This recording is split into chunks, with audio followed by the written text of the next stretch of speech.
Bom, boa noite, pessoal. Convido a todos que estiverem participando, quem puder ir abrindo as câmeras, para a gente ver o rostinho de vocês, participarem aí junto com a gente. Esse é um evento online, né? Não estamos presentes presencialmente, mas se a gente puder compartilhar um pouquinho aí do rostinho de vocês, acho que ficamos mais próximos. Então, é com muita alegria que eu inicio esse evento. Meu nome é Letícia Segato, para quem não me conhece, eu sou advogada aqui na Comissão de Mediação e Arbitragem, sou presidente e coordenadora da Comissão de Direito Sistêmico aqui da cidade, e tenho 3 pessoas incríveis hoje para estarem palestrando aqui conosco, falando sobre um tema do qual eu sou completamente apaixonada, que é mediação e arbitragem, meios alternativos de solução de conflitos, que eu entendo que muitas vezes essa busca pela solução do cliente, ela foge um pouco da esfera jurídica, né? Muitas vezes o cliente está buscando algo além disso, e isso não exclui o judiciário, não exclui a nossa atividade como advogados, e o nosso papel aqui hoje é justamente trazer um pouquinho desse assunto para vocês, é mostrar o quanto isso pode contribuir com a advocacia, com o judiciário, com a sociedade, né, em termos de celeridade, em termos de economia, tanto financeira quanto processual, e inclusive de saúde, bem-estar, aborrecimentos. Então, eu vou apresentar um pouquinho dos palestrantes aí para vocês, eles vão falar um pouquinho sobre esse tema. Eu, na minha experiência prática, eu trabalho bastante com negociação empresarial, então eu vejo que isso traz muita solução para o cliente, principalmente num contexto da imagem da empresa, da agilidade de se resolver, né, o litígio, uma situação. Muitas vezes o cliente ele quer desfazer um contrato, desfazer um negócio, e muitas vezes dentro desse processo da mediação a gente acaba restabelecendo, né, a comunicação entre essas partes e gerando novos negócios. Eu já vivi essa experiência, e isso para mim é muito rico, né? Como advogada, eu falo que isso me trouxe leveza na minha forma de atuar, na minha forma de olhar para as partes, de trazer, a gente começa a olhar essas partes como seres humanos que têm essa capacidade de solução. Nós somos uma ponte, né, que aproxima essas duas partes. Então, dentro desse cenário, eu gostaria de convidar o nosso primeiro palestrante do primeiro painel, Edson Edgar Batista. Ele é daqui de São José do Rio Preto, ele é um empreendedor, muita gente aqui acho que já o conhece, é do escritório colaborativo Rio Preto Office, que fica ali no Georgina Business. Ele é mestre em Direito Processual Civil e especialista em Gestão Pública, então ele vai falar um pouquinho sobre esse tema para a gente. Ele é monitor e supervisor credenciado pelo CNJ, além de ministrar aqui na cidade, em São Paulo, cursos presenciais em EADs ligados a essa matéria. Então, Edson, boa noite. Muito obrigado aí por ter aceitado o nosso convite, em estar participando desse evento. Sinta-se à vontade para compartilhar conosco aí o seu conhecimento. E, na sequência, eu vou apresentando os demais palestrantes.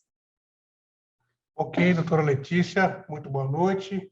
Muito boa noite a todas as pessoas presentes aqui nesse nosso evento online, que agora é a tônica, né? Bom, a Letícia já nos apresentou, queria agradecer muito o empenho pessoal da Letícia, enquanto integrante da Comissão de Arbitragem e Mediação da OAB de São José do Rio Preto, que realmente trabalhou muito conosco esses dias aí para que tudo pudesse acontecer hoje. Então, queria agradecer muito você, pessoalmente, Letícia, pelo empenho que foi dedicado, tá?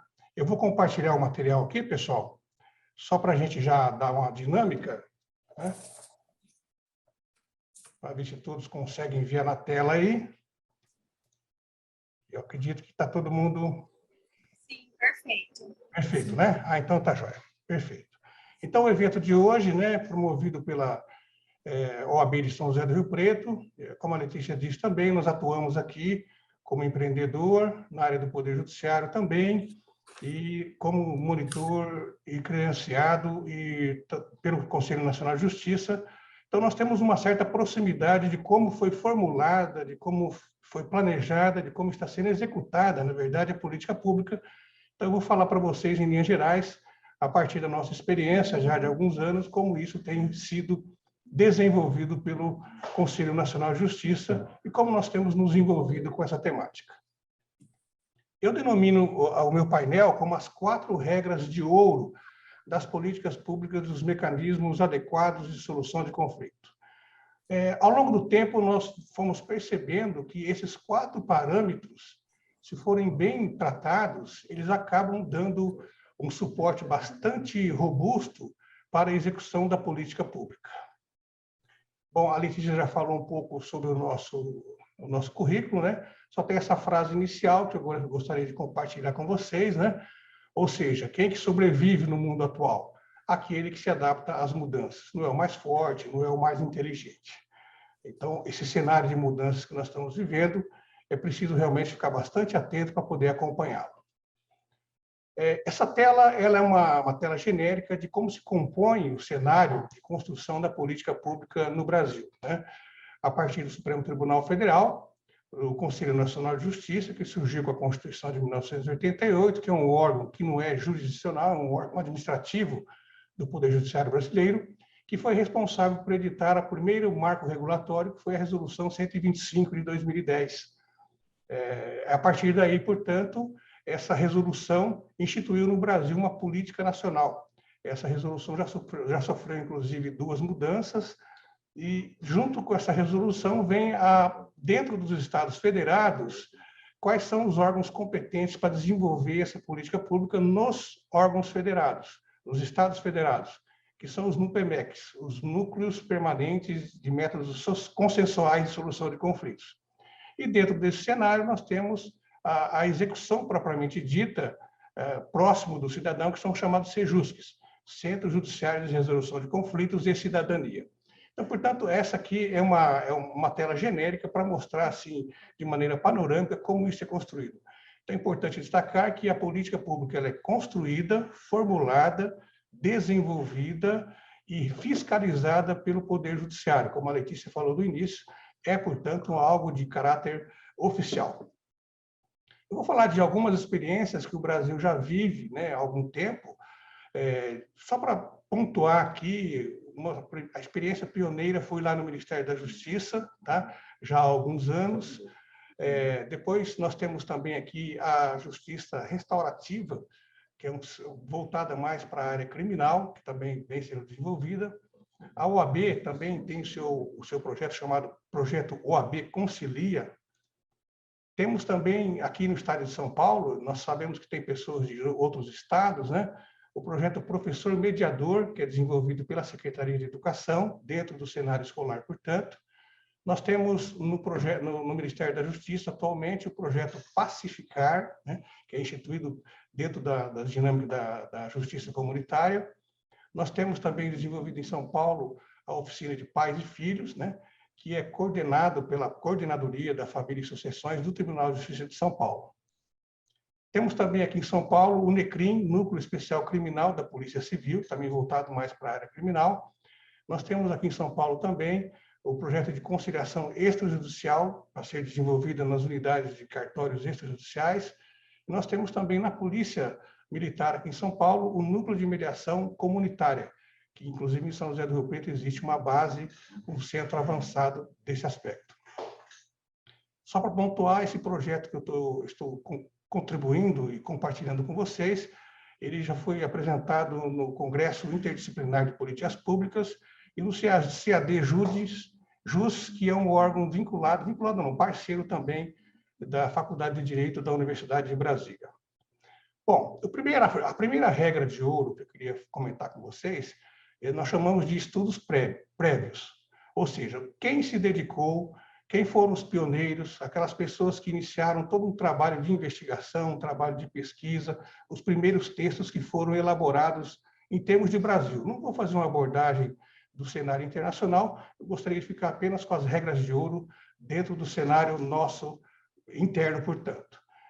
Na década dos anos 2000, a Faculdade Editora Brasília Jurídica, vinculada à Faculdade de Direito de Brasília, da Universidade Federal de Brasília, fez publicar 3 situações, 3 cadernos, em 2002, 2003, 2004 e 2007. Foi o primeiro grande cenário nacional onde foram sistematizados artigos, tanto nacionais como estrangeiros, tá? Tem artigos realmente muito primorosos. Vou dar só apenas 2 exemplos internacionais e 2 exemplos nacionais. Nós temos no Brasil o professor Kazuo Watanabe, que é o pioneiro, que estudou lá desde a década de 70, a ordem jurídica justa, o acesso à justiça. Temos o André Gomes Azevedo, que foi o organizador de todas essas publicações. Ele já foi conselheiro do Conselho Nacional de Justiça, é um juiz baiano, tem todo o envolvimento com essa área. No cenário internacional, nós temos um artigo primoroso do Morton Delsdet, que se denomina Construções e Destruções na Solução de Conflitos. E também temos um artigo do Leonard Hinsky, que fala sobre o perfil do mediador e o perfil do conciliador. Então, só para ter uma ideia de como esse cenário de publicações internacionais e nacionais estão inseridos nesses cadernos. Tem aí o link, tá, de todos esses cadernos, que vai ficar disponível, a Letícia tem todo o material, onde vocês vão encontrar essas 4 publicações, vocês terão acesso a todos esses artigos, são mais de 4.000 páginas, mas foram os primeiros artigos escritos sistematicamente no cenário nacional, vale a pena conferir. A segunda regra de ouro, que nós entendemos que é importante ser construída, é o que nós chamamos de vocabulário próprio. Toda situação de investigação, toda situação científica, é importante que ela vá construindo símbolos, uma identidade de palavras, uma identidade de expressões. Então, eu coloco aqui 2 cenários, tá? Nós temos aqui nessa primeira tela 6 situações. Os métodos ativos, das MESCs, os mecanismos adequados de solução de conflitos, e os métodos tradicionais, os mecanismos adequados de soluções de disputas. Então, só para dar um pouquinho, que a sua apresentação acho que está parada, não está passando os slides para a gente. Pessoal, não confirma? Porque para mim está parado, tem gente que está me mandando mensagem. Sim, tem só a primeira tela. Só a primeira tela? Se você puder, qualquer coisa, parar o compartilhamento e colocar de novo, de repente, às vezes volta. Deixa eu parar, então. Só porque o pessoal está me mandando aqui.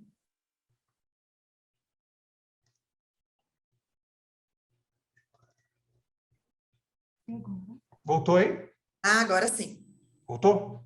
Sim, voltou. Muito obrigada. Tá, então, aqueles 10 primeiros slides estão no material, tá? Depois vocês podem investigar. Está aí no vocabulário próprio, é isso? Confere? Então, tá. Então, assim, o modelo consensual no MESC, o modelo adversarial, quem decide é o mediador no modelo ativo, quem decide no modelo tradicional é o juiz ou árbitro, quem gerencia ou facilita, quem decide são os interessados nos mecanismos adequados, quem decide nos mecanismos judiciários é o juiz ou o árbitro. Aqui nos mecanismos adequados de solução de conflitos são consensuais e autocompositivo, já no adversarial é heterocompositivo, enfim. Eu vou passar a outra tela só para vocês terem uma ideia. Eu tenho, na verdade, 2 dúzias de termos e palavras que eu acho importante, não para criar uma dicotomia, não para criar um revanchismo entre os métodos consensuais e os métodos adversariais, apenas para demonstrar a importância de você elaborar um vocabulário que vá criando identidade para demonstrar, na verdade, a robustez da política pública. O vocabulário próprio, na próxima tela, portanto, está passando agora, pessoal? Tranquilo? Beleza? Então tá. Tem mais aí 6, né? São conflitantes ou demandantes, são interessados nos mecanismos consensuais, nos mecanismos adversariais são chamados partes, a linha do tempo, nos mecanismos consensuais é para o futuro, prospectiva, a linha do tempo nos mecanismos contraditórios é retroativa, se volta-se apenas para o passado. A comunicação, por exemplo, nos mecanismos adequados, você recebe um convite, lá nos mecanismos contraditórios você recebe uma citação, uma intimação.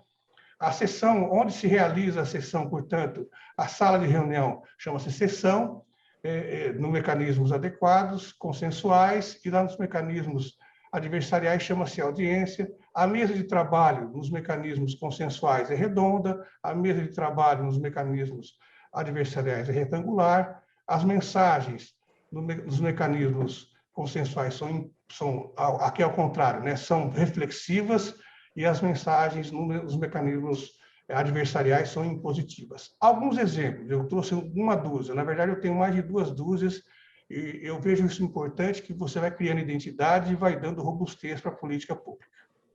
O procedimento. Como que o procedimento adequado seria, portanto, a terceira regra de ouro.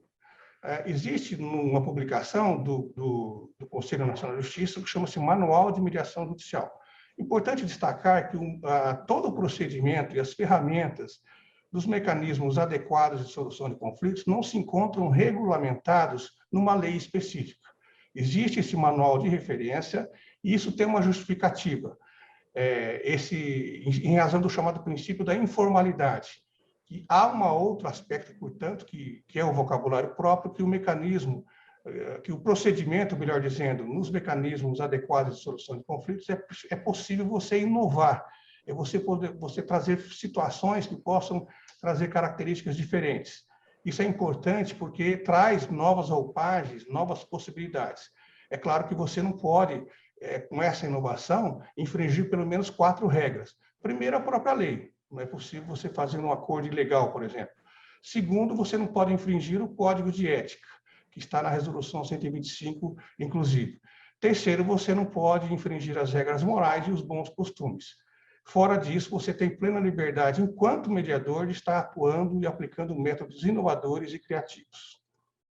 E o marco regulatório seria a 4ª regra de ouro. Tá? Em linhas gerais, o nosso colega Celso vai falar em pormenor, né? Temos a Resolução 125, nós temos a reforma do Código de Processo Civil, a Lei 12.105, e a Lei de Mediação, que é a Lei 12.140, que conferem segurança jurídica para o desenvolvimento da política pública.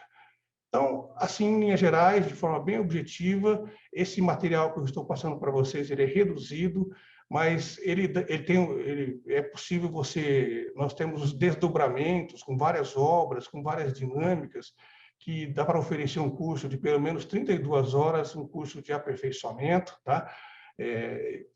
Nesse cenário, portanto, aqui de hoje, que é um cenário reduzido, é apenas para trazer esse referencial. Mas vocês têm todo aí o referencial também através do link, que vocês podem estar acessando esse material. Essas 4 regras de ouro, portanto, nós entendemos que ela oferece segurança jurídica no marco regulatório, procedimento apropriado para você poder ser criativo e desenvolver suas múltiplas habilidades, tá?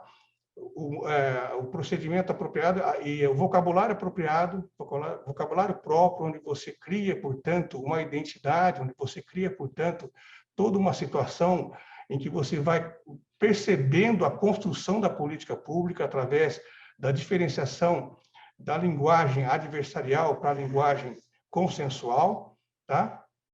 E o primeiro, como nós falamos, a regra número 1, que são os estudos prévios, que foram os pioneiros que trouxeram para nós, portanto, as situações de pesquisa, situações de elaboração de textos, em que nós temos esses 4 volumes que eu apresentei para vocês, que também tem todo o referencial para vocês estarem consultando aí. Portanto, era de forma bem objetiva para que vocês pudessem trazer essa abordagem inicial, que a gente vai já encerrar esse nosso painel para oferecer oportunidade para os outros colegas, a visão panorâmica, portanto, aí da política pública, com essas 4 regras de ouro. Ok?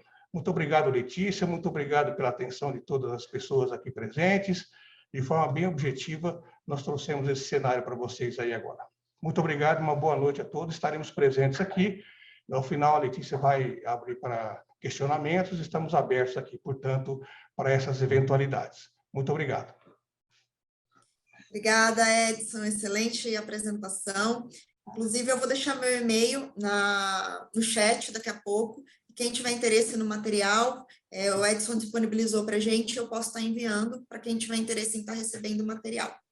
E aí nós ainda temos 2 palestrantes maravilhosos essa noite, José de Celso Martins, o qual eu convido agora, e o doutor, Nossa Excelência, Paulo Sérgio Romero Vicente Rodrigues, aqui de Rio Preto, que na sequência nós convidaremos a explanar aí um pouquinho sobre a questão da mediação em São José do Rio Preto, pelo Sejusc. Celso, boa noite. Tudo bem? A palavra está com você. Vou apresentar um pouquinho só sobre o seu currículo para as pessoas.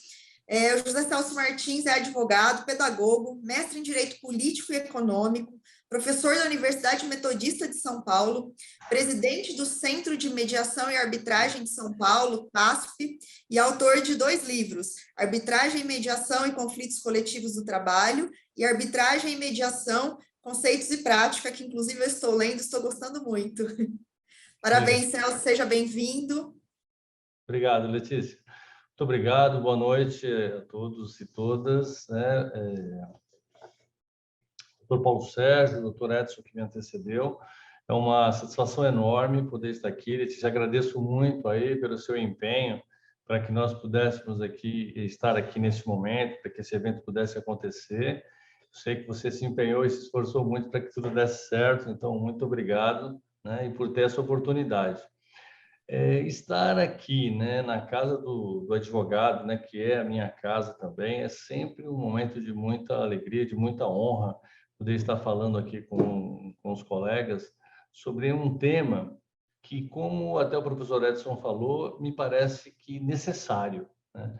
Eu acho que nós pensarmos hoje a advocacia somente como uma possibilidade de ação, apenas como um processo que você vai interpor perante o Estado, perante o Poder Judiciário, me parece que isso não mais resolve o que seja advocacia dentro do cenário jurídico e do cenário brasileiro. Eu acho que nós precisamos mais do que isso, e é justamente isso que nós estamos conversando, vamos conversar com vocês. O que nós podemos fazer além do processo, né? O processo já está aí, todo mundo conhece, sabe do seu alcance, conhece das suas formalidades, sabe como essas coisas podem acontecer.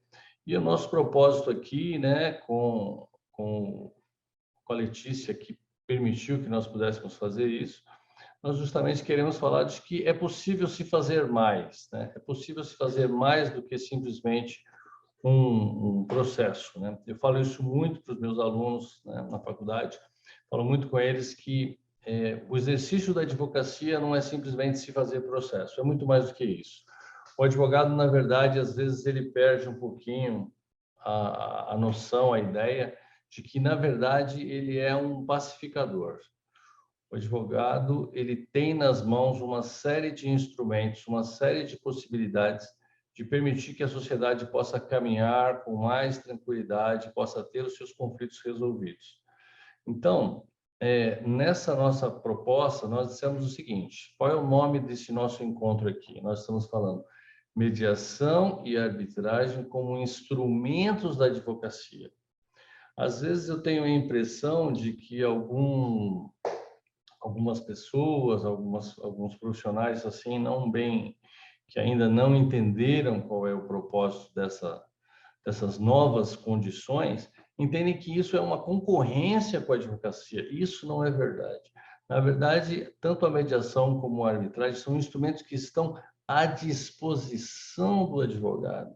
São possibilidades que os advogados têm para atuar como profissionais, exercer a sua nobre função social e, com isso, promover o que é o seu papel, que é a pacificação de conflitos. Então, às vezes falta um pouquinho, às vezes a gente não, até pela própria dinâmica da vida, das necessidades, de como as coisas acontecem, o advogado, às vezes, ele deixa escapar um pouco esse entendimento. Quando alguém senta na nossa frente, nós aqui, como advogados, né, estamos aqui, né, eu acho que todos os advogados, quando a pessoa senta na sua frente e te conta uma história, ela te conta uma história de conflito. E ela espera que você faça o quê? Que você resolva este conflito.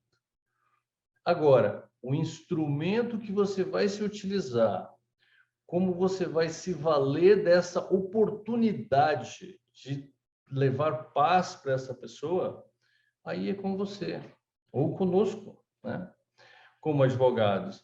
Então, é disso que eu gostaria que vocês pensassem, essa ideia que eu queria trazer, de que nós temos à nossa disposição hoje toda uma legislação que está contribuindo para que tudo isso aconteça.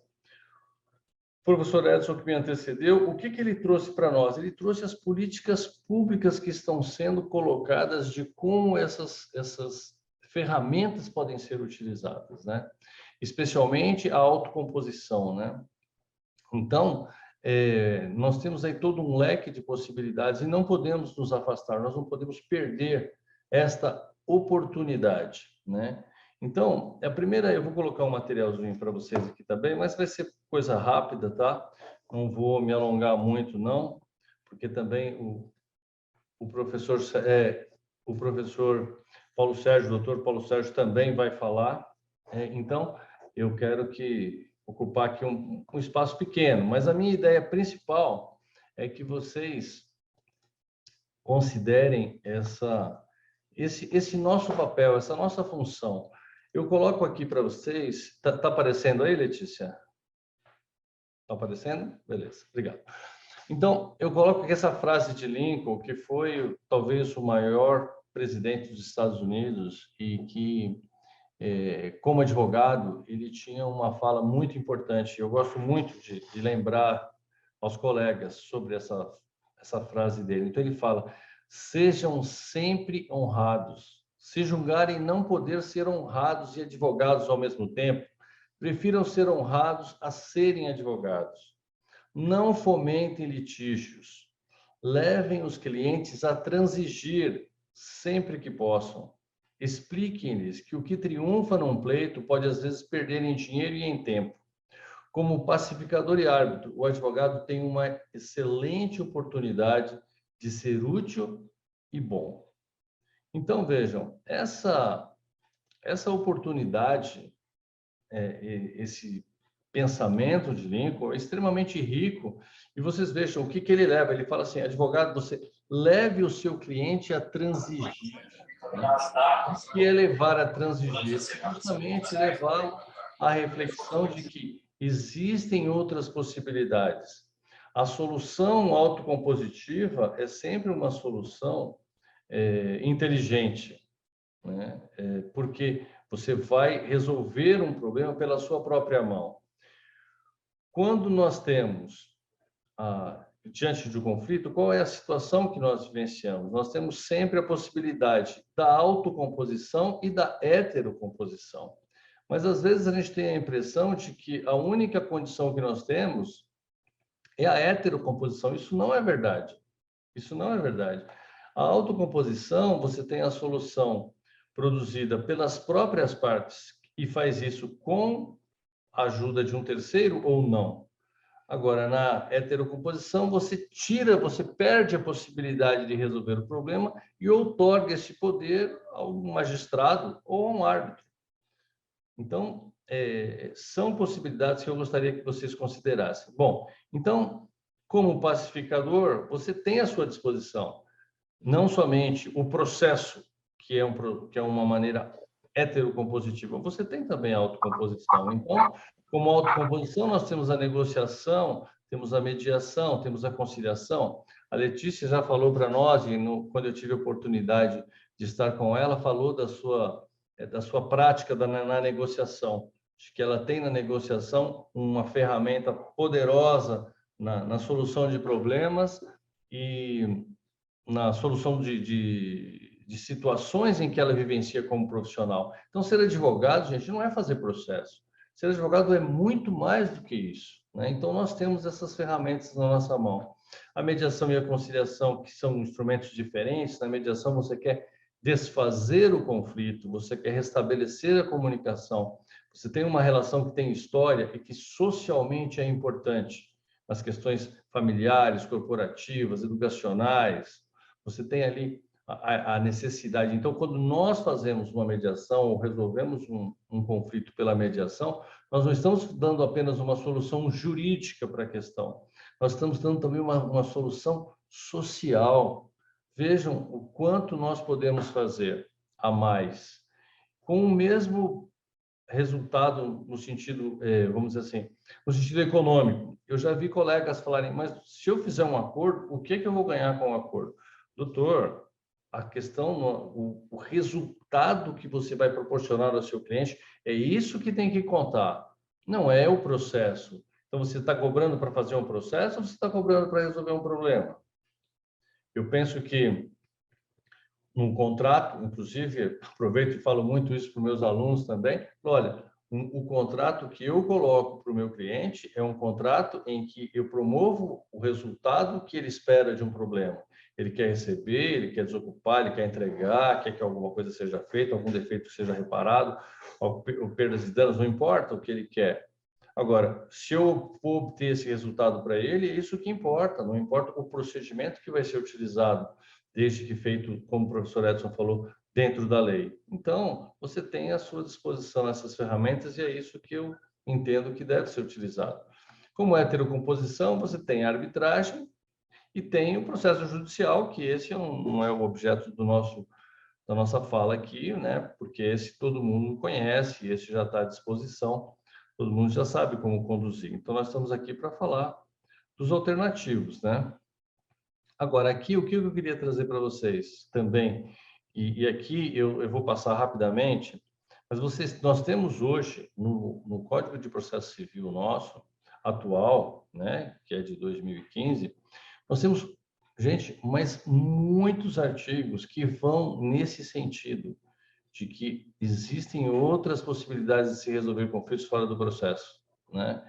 Então, você tem o artigo 3º, que ele vai falar aqui, esse artigo de não se excluirá da apreciação jurisdicional ameaça ou lesão a direito, esse está na Constituição, vocês sabem disso, e é permitida a arbitragem.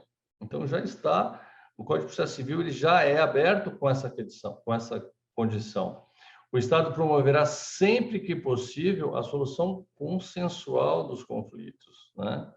E por aí vai. Então, a conciliação e mediação e outros métodos de solução consensual de conflitos deverão ser estimulados por juízes, advogados, defensores públicos, membros do Ministério Público, inclusive no curso. Quer dizer, todos esses textos aqui, que eu também vou ficar disponíveis, viu, Letícia, para você franquear para os colegas que queiram conhecer e ter acesso, né?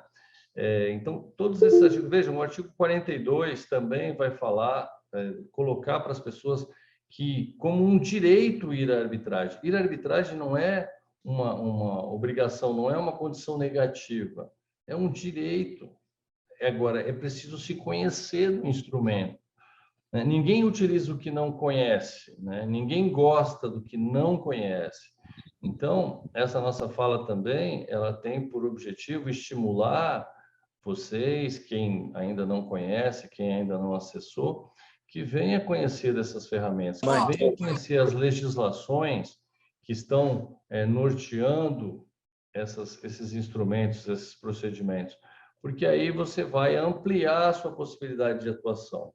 E eu vou ousar dizer uma coisa, eu acho que a advocacia, ela não é mais aquela coisa tradicional, né? Então, eu percebo aqui que nós estamos aqui um público bastante jovem, né? O que é muito bom, né? Todos vocês aí ainda com muita energia, com muita força para trabalhar e fazer muita coisa, mas nós temos hoje todas essas ferramentas, todos esses instrumentos à nossa disposição e temos que fazer uso dele, porque a tecnologia veio e ela ocupou o espaço e algumas profissões até desapareceram, vocês sabem disso. Muitas profissões, muitas atividades mercantis, elas, por conta do avanço tecnológico, elas estão desaparecendo, né? Então, a advocacia é que há 20, 30 anos atrás, ninguém admitia que o exercício do direito pudesse acontecer dentro de um computador. Hoje isso é uma realidade. Hoje nós sabemos do quanto isso acontece de forma cada vez mais repetida e cada vez vai se afunilando e se fechando mais. Vocês conhecem um programa que chama Watson, da IBM? Ouviram falar? Se não ouviram falar, vão ouvir falar. Vão pesquisar, porque isso vai chegar perto de todo mundo. Esse Watson, ele é um programa que ele faz tudo. Se você chegar e contar para ele qualquer história, ele te faz uma petição inicial. Se você exibir para ele uma petição inicial, ele faz uma contestação. Se você mostrar para ele uma sentença, ele faz um recurso para você. com uma margem de erro pequena, e mais do que isso, se ele tiver um banco de dados atualizado, ele fala até qual é que o tribunal onde você está, ele está decidindo aquela questão. Então, nós temos que humanizar o direito, nós temos que controlar mais essa situação, temos que chamar isso mais para perto da gente, porque senão nós vamos acabar ficando sem espaço. Vou só abrir um paralelo aqui numa questão, numa formação que eu também tenho. Como contador, o que é uma contabilidade hoje e o que era a contabilidade há 30 anos atrás, 25 anos atrás? Não tem nada a ver. Hoje a contabilidade, você faz um lançamento. Você lança uma nota de entrada e isso vai gerar tudo o que nós antes se fazia na mão. Antes você fazia o lançamento no livro de entradas, depois fazia uma GIA, depois fazia o lançamento, depois fazia um razonete, depois fazia um balancete, e um balanço, e um demonstrativo. Você tinha todo um passo a passo para chegar no resultado, lucro ou prejuízo. Hoje, gente, isso um contador não faz mais nada. E eu vou falar uma coisa para vocês, a advocacia caminha para isso. Então, nós temos que, eu não diria nesse mesmo tom, porque a contabilidade é uma ciência exata, então nós não vamos colocar coisa dessa forma. Mas se nós não humanizarmos, se nós não chamarmos para nós um pouco mais de responsabilidade na resolução, ou melhor, na solução do conflito, eu penso que nós vamos perder muito espaço. Então, a oportunidade que a Letícia está dando para a gente aqui, eu reitero aqui a nossa gratidão por ter esse espaço, mas vocês estão diante de uma oportunidade grande de ampliar as suas possibilidades de ação, né? Que não seja apenas a ação do processo.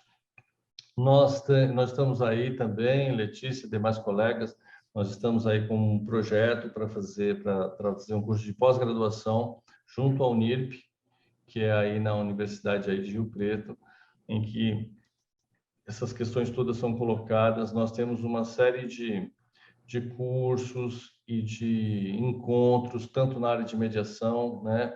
O Dr. Paulo Sérgio, inclusive, ele trabalha conosco nos cursos que nós realizamos aí em Rio Preto, já tivemos várias turmas formadas aí. O Dr. Paulo Sérgio sempre colaborando conosco, contribuindo para que a gente consiga realizar esse trabalho. Então, eu vejo que a oportunidade está aí e era sobre essas questões que eu queria trazer para vocês. Eu preparei um material aqui até relativamente extenso, porque, assim, professor é assim mesmo, sabe? Ele, quando começa a falar, para parar é complicado, né? É até difícil fazer pergunta. Tomem cuidado com a pergunta, porque ela pode virar uma cilada e a gente ficar falando aqui a noite inteira. Mas, brincadeira. Então, Letícia, era isso. Eu acho que essa mensagem que eu queria trazer para vocês, de que mediação e arbitragem não está ocupando o espaço da advocacia. Não é isso. Ela é um instrumento que está à disposição do advogado e não tem nenhum profissional mais preparado para a utilização desses instrumentos do que o advogado, né? Então, era isso que eu queria trazer para vocês. Agradeço muito a oportunidade e fico aqui à disposição. A Letícia já falou que no final nós vamos ter um espaço aqui para debates, para que a gente possa conversar, tirar alguma dúvida ou trabalhar alguma observação que vocês possam fazer. E eu fico desde já à disposição de vocês, tá? Eu vou só mostrar para vocês aqui um livro, tá? Esse livro aqui é um livro que nós escrevemos, a Letícia até comentou sobre ele, né? Muita bondade dela fazer isso, mas viu, Letícia? Legal, obrigado, querida. Olha só, esse livro aqui nós vamos fazer uma doação para a OAB, para a biblioteca da OAB daí de São José do Rio Preto, tá? Então, esse livro vai ser passado. Se depois quem tiver interesse, quiser adquirir, também a gente vai ficar feliz aí de poder participar com vocês nessa escalada do conhecimento aí, tá bom? Então, Letícia, esse livro vai chegar na sua mão, tá? Para que você coloque na biblioteca da OAB, já que você já tem o seu, então agora dá para a gente passar um para a OAB também, tá bom? Legal, gente, muito obrigado, Letícia, pela oportunidade e continuamos à disposição aqui, depois da apresentação do Dr. Paulo Sérgio, para que a gente também possa contribuir com alguma informação ainda que possa agregar, tá bom? Um abraço, gente, muito boa noite, muito obrigado por tudo, valeu. Muito obrigada, José Celso. Eu gostaria de destacar 2 pontos que eu acho fundamentais dentro do que você falou, né? Onde esses meios de solução de conflitos, eles são uma ferramenta a mais para o advogado. Então, isso não substitui, não exclui o processo judicial. É algo que a gente tem além, né? Então, é mais uma ferramenta que a gente tem para trabalhar, buscar uma solução para o nosso cliente. Então, eu vejo isso como uma dinâmica inclusiva, né? Não é muita gente, o que se discute, eu acho que o que eu vejo que vira muito conflito nesse sentido é assim, nossa, mas então vai ter só acordo, vai ter só mediação, não vai ter mais processo? Não, gente, o processo faz parte, né? E tem cliente que precisa da demanda judicial, né? É uma necessidade para ele aquilo, ele quer levar aquilo para o judiciário. Mas isso significa que a gente tem mais uma ferramenta para poder utilizar. Outro ponto que eu destaco, que acho que foi de fundamental importância que você trouxe, é a questão da cobrança dos honorários. Se eu estou levando uma solução para o meu cliente, eu vou sim cobrar por aquilo. Muitas vezes eu vejo que se você trouxe uma solução para o seu cliente de forma mais eficiente e mais rápida, é aí que a gente pode e deve cobrar, né? Isso significa que a gente fez um trabalho com excelência, né? Então, o fato de não se prolongar no tempo não significa que eu não trouxe uma solução eficiente para esse cliente. E nós, sim, temos o direito de cobrar pelo nosso trabalho. Então, muitas vezes as pessoas discutem, mas se fizer acordo, eu não vou ganhar, não vou receber os honorários. Não, gente, a gente tem que começar a desenvolver uma política no sentido de que esse trabalho, sim, tem que ser remunerado, né? Porque se eu trouxe uma solução, um processo que muitas vezes ia levar 5, 10 anos, o cliente tem uma solução em 3 meses, então o advogado merece ter reconhecimento dentro disso.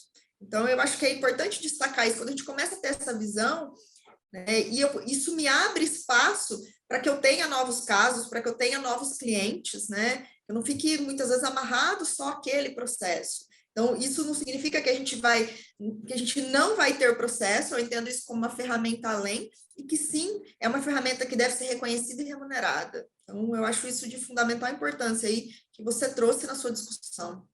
Então, Letícia, eu vejo assim, que nós precisamos mudar a cultura para sair, nós não precisamos de uma cultura de processo, nós precisamos de uma cultura de resultado.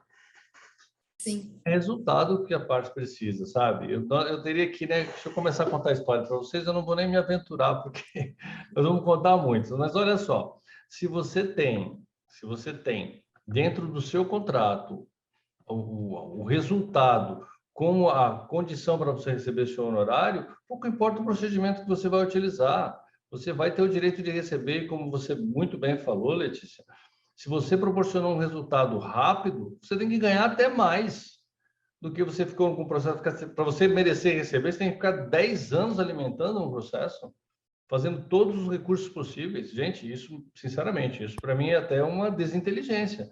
Eu acho que se você tem outras possibilidades, você tem que se valer delas. Agora, dentro da mediação e da arbitragem, Letícia e demais colegas, nós temos limites.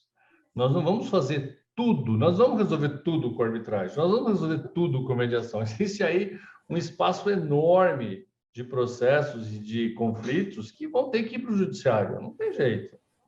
Então, o que se pode fazer, né, que seriam as questões ligadas ao direito disponível entre pessoas capazes, que você pode fazer pela mediação e arbitragem, ótimo. O que você não pode, ora, o judiciário vai estar lá de portas abertas e ele, com menos demandas, tem condições de fazer um trabalho melhor. Às vezes, o judiciário fica assoberbado de trabalho porque tem um monte de demandas que não precisavam estar lá. Com certeza, poderiam ter tido um caminho, uma solução diferente, né? Mas, muito bom, Letícia. Deixa eu parar aqui. Tá, obrigado. Mas é isso mesmo. E dentro desse contexto, né, vou passar a palavra daqui a pouquinho para o Dr. Paulo, a gente começa a ter, se eu foco judiciário, eu consigo também trazer mais eficiência dentro do próprio judiciário, né? Os processos começam a ficar mais céleres, então a gente começa a ter uma sincronia dentro do procedimento, dos procedimentos. Bom, mas para não me alongar também, convido o doutor Paulo Sérgio Romero Vicente Rodrigues, juiz de direito aqui de São José do Rio Preto, presidente do Colégio Recursal, coordenador do Sejusc, professor de Direito Civil, mestre em Direito pela Unesp e doutorando em Direito Civil pela USP. Doutor Paulo, boa noite, muito obrigada pela disponibilidade e comparecimento, que o senhor nos atendeu e que está prestando aqui, né, compartilhando o seu conhecimento conosco. Muito obrigada. Boa noite, Letícia. O meu áudio está bom? Estão me ouvindo? Sim. Boa noite, Letícia. Parabéns pela organização. Você que representa a Comissão de Mediação da Ordem e Arbitragem da Ordem da 22ª Subseção de São José do Rio Preto. Leve o meu abraço aos demais advogados. Eu cumprimento aqui os advogados que eu vejo na tela, alguns nomes. Vejo, por exemplo, doutora Carolina, doutora Ana, doutora Cláudia, doutora Ana Galvez, doutora...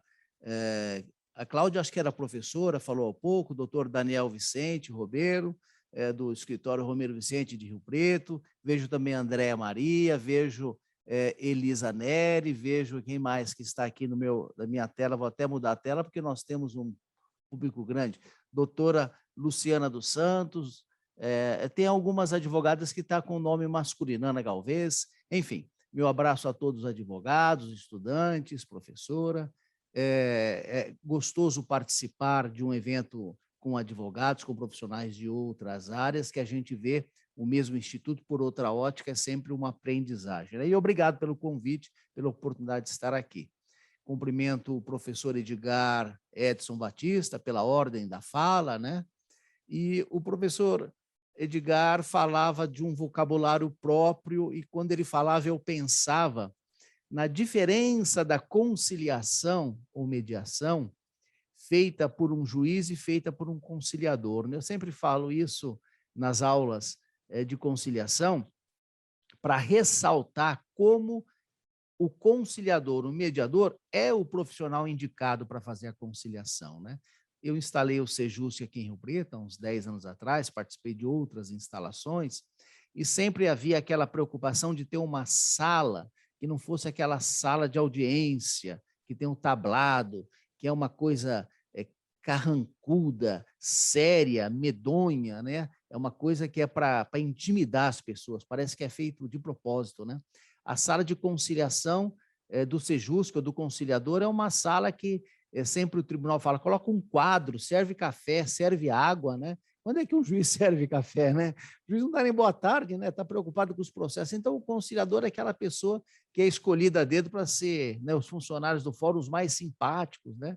Os mais educados, os mais sorridentes, que é para a pessoa se sentir bem, se sentir em condições de negociar, né? Então, começa pelo ambiente, né? Pela sala, pela mesa redonda, né?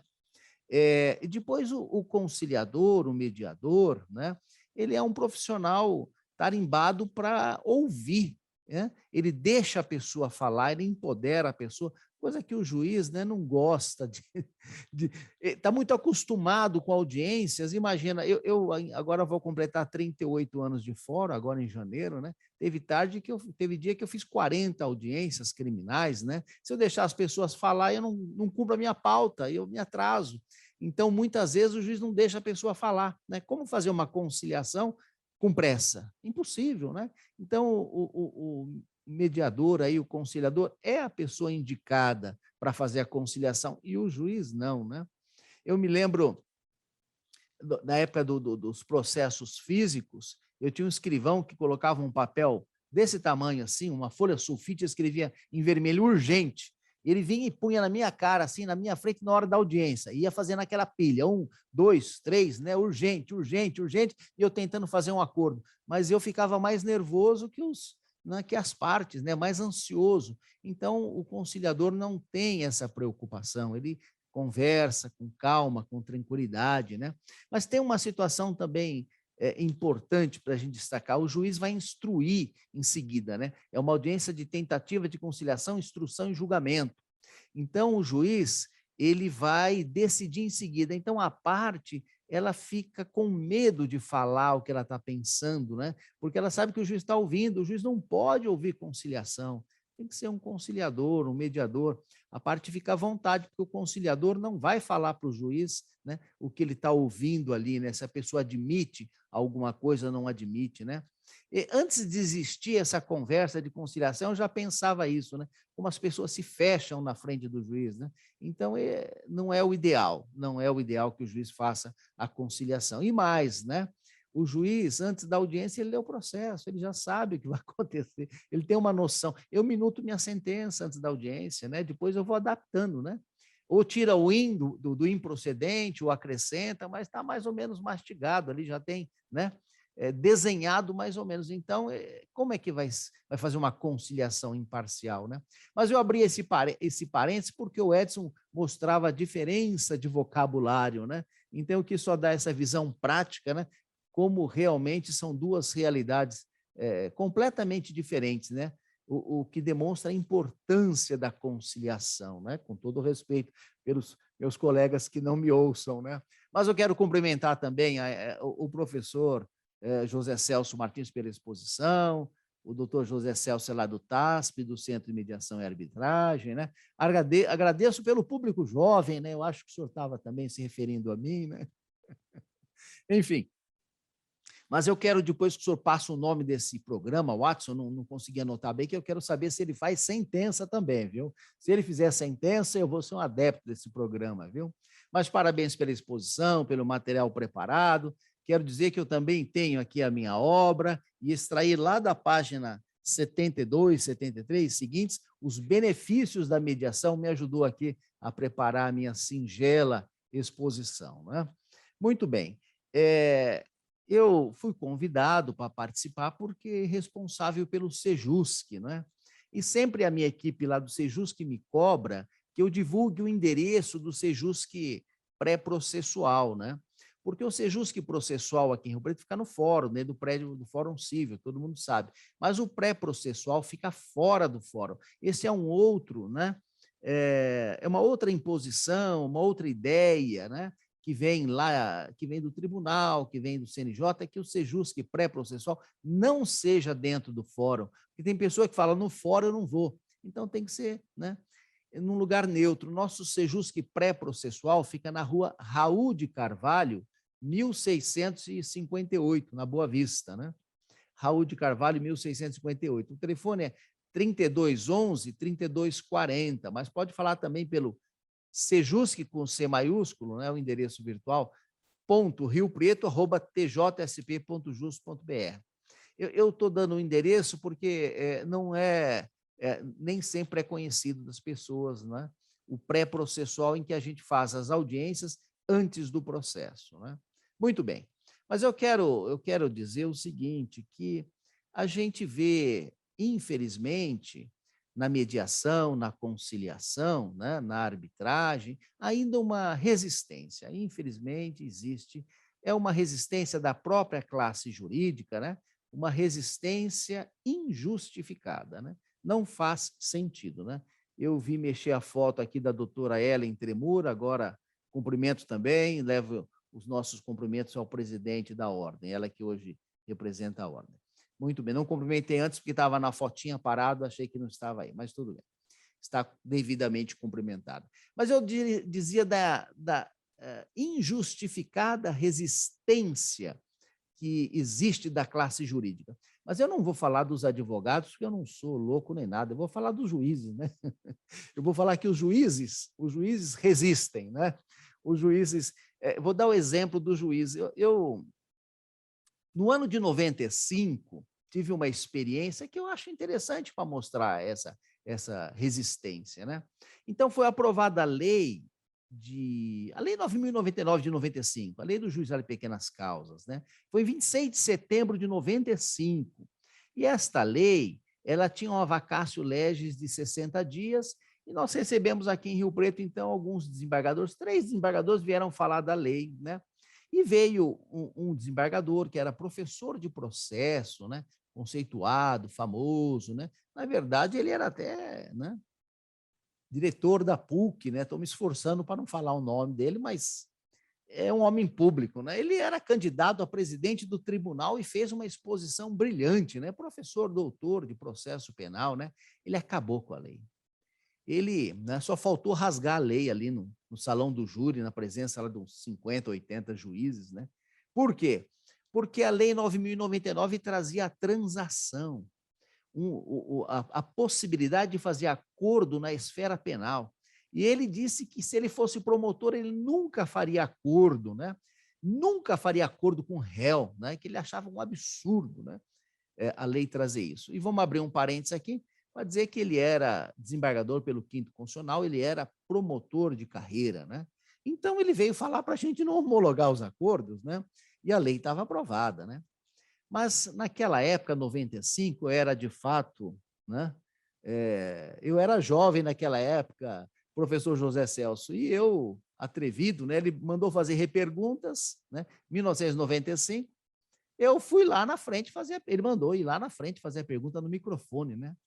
E aí eu disse para ele, humildemente, né? Falei, desembargador, quando eu nasci, o senhor já era promotor, já era doutor, quem sou eu para vir questionar, né, as suas críticas sobre a lei? Mas eu quero dizer que eu sou juiz, né, de uma comarca pequena aqui do lado, né, de vara acumulativa, e eu faço acordo, já faz anos, né? Eu faço acordo e funciona muito bem, não é? Eu faço acordo da seguinte maneira: como não existe lei para fazer acordo, quando o réu chega para o interrogatório, em que ele foi preso, dirigindo sem habilitação, né, com uma arma, dirigindo embriagado, que naquela época era uma contravenção, nós tínhamos que fazer interrogatório, marcar audiência, ouvir testemunhos para depois dar uma sentença que era uma pena de multa, né? Então eu propunha, logo no interrogatório, uma pena de multa, né? E se ele confessasse, eu fazia a sentença no dia. Não era uma transação, porque não existia lei, né? E com o tempo, né, os advogados passaram a conhecer essa prática, porque o cidadão era preso em flagrante, dirigindo sem habilitação, né, ele era preso com auto de prisão em flagrante. Ele tinha que chegar no fórum e apresentar habilitação. Não tinha, não tinha. Vai alegar o quê em defesa? Né? Ia ser condenado. Então, a gente dava pena mínima, né, pena de multa mínima. E os advogados achavam interessante, porque um processo que era para durar 1 ano, né, a gente acabava no primeiro dia, na primeira audiência, né? E 80% era assistência judiciária, já arbitrava honorários, expedia certidão e pronto, né? Então, os advogados na distribuição dizem que estavam torcendo para o processo cair na minha vara, que sairia uma prestação mais rápida, enfim, né? Não eram criminosos, eram pessoas que esporadicamente, né? Cidade pequena ia com canivete na festa do peão e acabava preso em flagrante, né? E eu reduzi os meus processos em 80%, os processos crimes. E me sobraram uns 20% mais complexos, tráfico, esse tipo de coisa, homicídio, que a gente podia se dedicar com mais cuidado, né? E eu falei a minha experiência, achei que ele ia falar, ai, que bom, agora eu vou gostar da lei. Ele perguntou o meu nome, minha comarca, e anotou. E depois ele foi eleito presidente do tribunal, né? E eu tinha que dormir com essa realidade. Mas, enfim, né? A transação que veio com a lei, a possibilidade de fazer um acordo no processo crime, é um instituto antigo do direito anglo-saxão, né? Só que, como novidade para nós, né, causou inicialmente uma perturbação. Mas hoje, se nós não tivéssemos a transação, né, as varas criminais seriam muito piores, porque a grande maioria dos processos acaba na transação penal, né? Enfim, né? E com o Sejusc, que é aqui em Rio Preto, né, eu passei a homologar acordos. A minha vara é vara civil, mas o Sejusc é uma espécie de anexo, né?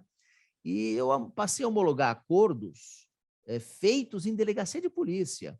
A pessoa bateu o carro, danos materiais, fazem acordo, coloca no papel que eu homologo, né? E o Ministério Público não gostou, mandou fechar a delegacia, né? Quis ajuizar a ação civil, representou contra o delegado, né? Eu falei para o delegado, enquanto vier acordo, eu vou homologar, eu estou na minha competência, porque eu estava homologando acordo civil. O expediente criminal, que era a grita do Ministério Público, ia para a vara criminal, e lá o acordo era feito com o Ministério Público, né? Mas não é isso que eu não estava interferindo na competência criminal, né? Mas, por fim, o delegado ameaçado pelo promotor, né, que se dizia o corregedor da polícia, ele acabou parando de fazer acordos, né? Mas aí eu abro um parênteses, né, para dizer o seguinte, que há 10 anos, mais ou menos, um pouco mais, talvez. Eu era diretor do Fórum aqui em Rio Preto e fui numa repartição da Polícia Militar, né? E, na época, em conversa com a comandante, na época era a Coronel Helena, ela estava fazendo mestrado sobre conciliação e mediação, e nós passamos a conversar sobre o assunto, né? E ela pensava em fazer acordo na Polícia Militar, né? E eu falei, ó, se a senhora fizer, eu homologo. E começamos a conversar, depois a Coronel Helena foi embora, veio um outro militar que gostava da ideia, meu xará, o Coronel Paulo Sérgio, que hoje é o comandante aqui em Rio Preto, um dos comandantes, né? E essa ideia nossa fomos fazendo algumas reuniões, a polícia formou um grupo de conciliadores, tivemos aulas lá, formaram, fizeram estágio, tem o diploma, e isso, a Polícia Militar é muito formal, isso foi levado à cúpula da Polícia Militar, que acabou fazendo um acordo com a cúpula do Poder Judiciário. Então, hoje nós temos um convênio, né? E foi instalado o Sejusc aqui em Rio Preto. Nós atrasamos um pouquinho, senão seríamos o primeiro, né? Fomos o segundo, né? Por questão de data, o presidente veio o presidente do tribunal, veio o comandante-geral da PM, veio até o ministro do STJ aqui em Rio Preto, e nós instalamos, né, um Sejusc dentro da Polícia Militar. E o que nós fazemos lá, né? Eu vou dar um exemplo. Tem algumas pessoas que ligam, por exemplo, o som muito alto. Aí o vizinho incomodado chama a polícia vai lá e pede para baixar. E depois da polícia ir 3 vezes no mesmo endereço, ela convida o cidadão para uma audiência de conciliação, como qualquer conciliação. E aí conversa, fala que está incomodando, se a pessoa não se compromete a parar de fazer barulho, desligar o rádio 10 horas da noite, lavram um termo e eu homologo. O Sejusc da Polícia Militar tem um computador do tribunal. Então, esse termo vem para mim, não é? Agora, no home office, eu homologo aqui em casa o acordo feito lá na Polícia Militar, um acordo civil. Ele diz que se ele fizer barulho, ele vai pagar uma multa. Se compromete, a gente homologa, né? Mas quando o cidadão se compromete, né, através de um acordo, de uma composição, de uma autocomposição, a ter uma conduta determinada, ele se enquadra e acaba cumprindo, né? Estou vendo aqui que está entrando a doutora Eliane Rico Camargo, né? Seja bem-vinda, é um prazer revê-la, né? Mas eu dizia, né, fechando esse parênteses, dessa resistência injustificada, né? Eu disse aí do juiz, do desembargador, né, do Ministério Público, olha quanta resistência dentro, né, do Estado, né, em fazer acordos, né? Mas a gente vê, na maioria, eu disse que não ia falar dos advogados, né? Vou falar da petição. Na maioria das petições já vem lá, não temos interesse em audiência de conciliação, logo na inicial, né? Então, na maioria das petições vem, né, manifestado o desinteresse na audiência de conciliação, né? Geralmente o autor não quer. E quando o autor quer, aí é o juiz que não marca, né? A resistência é do juiz, né? Aí, quando o juiz marca, vem o réu e diz que não quer, né? Então, é resistência para todo lado, né? A questão é cultural, né? A questão é cultural. Essa questão será superada, né? Por quê? Porque nós falamos da transação há pouco, né? Da lei de 99, 95, já está superada. Então, faça transação. Tivemos outras leis, né? Estados Unidos, isso é antigo, full negotiation, plain bargain. Agora nós temos, sempre a televisão informa, eu já não estou mais na jurisdição criminal já há algum tempo, mas sempre estamos vendo aí as transações na esfera penal, né? E surtindo efeitos. Mas eu ia dizer que toda resistência, toda mudança inicial, né, traz resistência, e nós poderíamos exemplificar com a primeira sentença datilografada, que foi anulada pelo tribunal, porque datilografada em 1929, né, ela não foi proferida de próprio punho pelo magistrado. Então, a sentença tinha que ser escrita pelo juiz. Depois passou-se a admitir as sentenças datilografadas, desde que fossem datilografadas pelo juiz, né? Resistência que foi superada, né? Veio o computador, né? Eu me lembro, eu fazia sentença numa época que não tínhamos computador, né? Tinha muito processo previdenciário aquelas aposentadorias rurais numa comarca que não tinha Justiça Federal, eu fazia um modelo com cópias de xerox e só colocava o nome da parte. Eu tinha 2, 3 modelos, procedente, improcedente e empate. Então, eu trocava o nome do autor lá e a data, e o pessoal falava, não pode, vai anular, o tribunal vai anular, mas eu tinha 6, 8 instruções por tarde para fazer, não dava para datilografar tudo aquilo de sentença, né? Resistência, né? Depois viemos aí os interrogatórios virtuais por videoconferência, né? Eu mesmo montei uma sala aqui no fórum em 2010, quando diretor, nunca foi usada, né? Os próprios advogados resistiam, não queriam audiência, os juízes também tinham lá suas dificuldades, né? Ninguém queria audiência virtual, e hoje nós só fazemos audiência virtual, né? Com muito êxito, com muita facilidade, com muita comodidade, né? A gente não precisa mais ficar digitando, datilografando depoimentos, são gravados, são mais fidedignos, né? As pessoas não ficam esperando no fórum, está no escritório trabalhando, aí quando entra a audiência, ele entra. É uma maravilha, tivemos uma resistência. Eu era diretor do fórum aqui em 2013, quando instalei o processo digital aqui em Rio Preto, sofri sérias críticas da Ordem dos Advogados, né? A presidente, à época, foi ao jornal para dizer que não ia funcionar o processo digital, né? E o processo digital está aí. Mas, né, não é nada pessoal, é questão de mudança, e mudança, né, gera resistência, né? Então, eu quero dizer para todos aqueles que ainda têm alguma dúvida, né, que não temam a conciliação, não se assustem com a mediação, não evitem a arbitragem, vai sobrar muito processo ainda, né? Os processos não acabam, né? Parece que, né, os advogados fazem um milagre da multiplicação dos processos, né? Quando a gente julga um, vem 2. Não termina, né? O mês passado, eu me lembro da planilha que eu assinei há pouco, né, na 4ª Vara Civil aqui, fizemos 210 sentenças, né? E 1.999 decisões interlocutórias, né? Aí tem uma anotação aqui no sistema, eu abri hoje para ver como é que eu estava negativo, 150 processos negativos, quer dizer, nos últimos meses entraram mais processos do que sentença, eu estou perdendo para a distribuição, né? Pode fazer acordo que ainda vai ter processo, né? Então, já foi salientada essa importância da arbitragem, né? A doutora Letícia mesmo fez um parênteses, falando da importância da arbitragem, da conciliação, da mediação, né? Eu quero enfatizar aqui alguns pontos que eu vejo das vantagens, né? As vantagens da composição, né, da mediação. Basicamente, né, é mais célere, é mais barato, é mais justo, desgasta menos, né? E dá uma satisfação pessoal, como a doutora colocou, né? Por que é mais célere, né? É porque, se fizer um acordo, acaba o processo, né? Eu tenho um processo aqui, outro dia, um comandante da PM, um capitão da PM queria falar comigo, né? Sensibilizado com uma ordem de reintegração de posse que eu tinha emitido, né?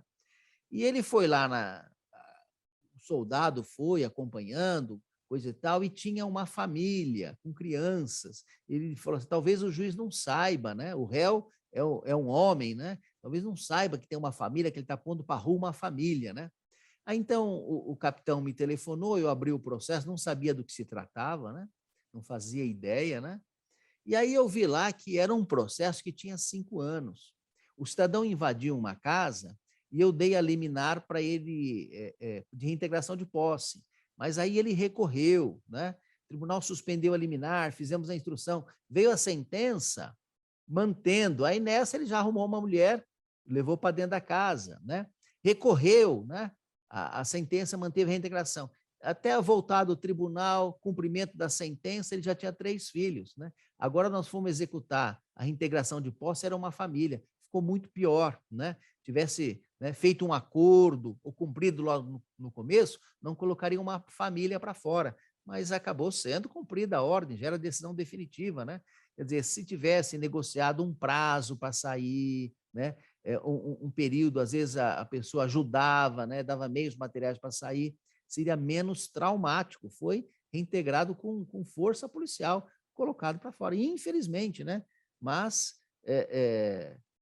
a lei dura e fria, mas tem que ser cumprida, né? Enfim, eu disse que, além de célere, é mais barato, né? Então, o valor das perícias, né, dos laudos, né, o custo do processo, recursos, né, quanta despesa que pode ser evitada, né, se a pessoa fizer um acordo, né? Então, o processo termina antes, né? Pode ser que ela receba menos do que ela pretenda, né? Mas tempo é dinheiro, se ela receber antes, ela vai, né, fazer os investimentos que ela pretende, né? É exatamente o raciocínio inverso de um banco, né? Nós temos muitos processos contra banco, né? E o banco geralmente perde e recorre. E ele recorre até o último recurso, porque se ele enrolar um processo 2, 3 anos, né, emprestando com 10% de juros ao mês pelo cheque especial, em um ano ele já recupera 120% do valor. Então, quando ele cumprir o julgado, ele já tem o dinheiro, né, só de juros, né? Só de juros ele recupera, não tem interesse, né, em acabar o processo, né? E o inverso, se fizer um acordo, sai mais barato para todo mundo, né? Eu digo que um acordo traz uma decisão mais justa e o Edson fez referência, né? O professor Edson fez referência ao Kazuo Watanabe. Eu me lembro, na época da faculdade, nos anos 80, né? Eu tinha lá alguns professores que falavam de conciliação, o professor Kazuo Watanabe era um deles, né? A Ada Pellegrini Grinover, né? Já vislumbravam a necessidade dos métodos alternativos de solução de conflitos, né? Eles, então, contavam casos, né? Eu lembro de um caso emblemático, que é muito interessante, né? Que mostra como uma decisão, como uma composição, né? Como um acordo, é muito mais justo que qualquer decisão, né? Então, eu lembro de um caso de um fotógrafo que foi contratado para fazer uma reportagem de casamento. E ele foi, fotografou o casamento, recebeu os valores adiantados, né? Mas depois, por um problema pessoal qualquer, ele não tinha condição, o fotógrafo não tinha condição econômica, né, de revelar os filmes, né, imprimir, né, fazer os álbuns, isso era muito caro, né? Como o professor lembrou, né, uma plateia jovem, né, doutor José Celso? Uma plateia jovem, a gente tem que explicar, né? Antigamente os filmes, né, eram feitos com rolo, né? Tinha que revelar, né? Tinha que imprimir, gastava papel, ficava muito caro. E este fotógrafo, numa época que não tinha celular, não tinha máquina digital, só tinha o que ele tinha feito, né? E a noiva estava desesperada, entrou com ação, que ela queria o filme. Ele falava, não tenho como revelar, imprimir e fazer o álbum, não tenho dinheiro, né? E aí a noiva, né, muito esperta, muito lúcida, ela falou, e o negativo, né, que era o rolo com as fotos, né? O negativo o senhor não me entrega? Ele falou, claro que eu entrego, né? E a noiva ficou satisfeita.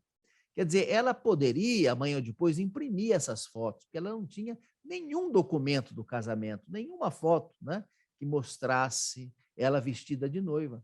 Ora, então, ela apresentou uma solução que foi boa para ela. Ela conseguiu a reportagem, né, fotográfica do casamento dela. Imagina uma sentença, né? A sentença ia condenar o cidadão a entregar as fotos, ele não ia entregar. Obrigação de fazer, convertir, dar coisa certa, convertia em perdas e danos. Obrigação, né? Ia pagar um valor que não ia pagar, porque também não tinha o dinheiro, mas ele tinha um rolo de filmes, né? Então, a decisão que vem das partes, né? A decisão que surge de uma composição, é realmente mais justa, né? E, finalmente, o processo, ele desgasta muito, né?